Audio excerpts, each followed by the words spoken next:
দেশের বিভিন্ন অঞ্চলে আজও বিরূপ আবহাওয়ার আশঙ্কা রয়েছে। আবহাওয়া অধিদপ্তরের সর্বশেষ পূর্বাভাস অনুযায়ী দেশের 17 জেলার উপর দিয়ে ঘন্টায় 45 থেকে 60 কিলোমিটার বেগে দমকা অথবা ঝোড়ো হাওয়া বয়ে যেতে পারে। এর সঙ্গে থাকতে পারে বজ্রসহ বৃষ্টি, যা নদীপথ ও খোলা এলাকায় চলাচলকারীদের জন্য ঝুঁকি তৈরি করতে পারে। বুধবার দেশের অভ্যন্তরীণ নদীবন্দরগুলোর জন্য দেয়া বিশেষ পূর্বাভাসে এই তথ্য জানানো হয়েছে।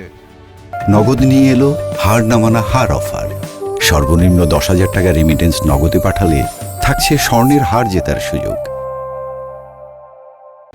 আবহাওয়াবিদ মোহাম্মদ তরিফুল নেওয়াজ কবির স্বাক্ষরিত বিজ্ঞপ্তিতে বলা হয়, রাজশাহী, পাবনা, বগুড়া, ঢাকা, টাঙ্গাইল, ময়মনসিংহ, ফরিদপুর, যশোর, কুষ্টিয়া, খুলনা, বরিশাল, পটুয়াখালী, নোয়াখালী, কুমিল্লা, চট্টগ্রাম, কক্সবাজার ও সিলেট অঞ্চলের উপর দিয়ে অস্থায়ীভাবে ঝোড়ো হাওয়া বয়ে যেতে পারে।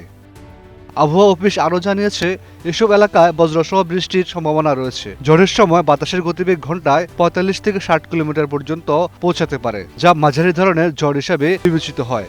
এই ধরনের ঝড়ে ছোট নৌযান, গাছপালা এবং দুর্বল স্থাপনার জন্য ক্ষতির আশঙ্কা থাকে। এদিকে সংশ্লিষ্ট নদীবন্দরগুলোকে 1 নম্বর সতর্ক সংকেত দেখিয়ে যেতে বলা হয়েছে। নদীপথে চলাচলকারী নৌযানগুলোকে বিশেষ সতর্কতার সঙ্গে চলাচলের নির্দেশনা দিয়েছে আবহাওয়া অধিদপ্তর।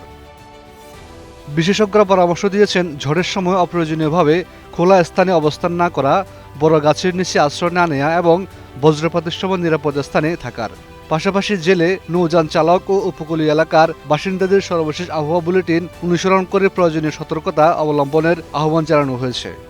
Desk report, 21 television.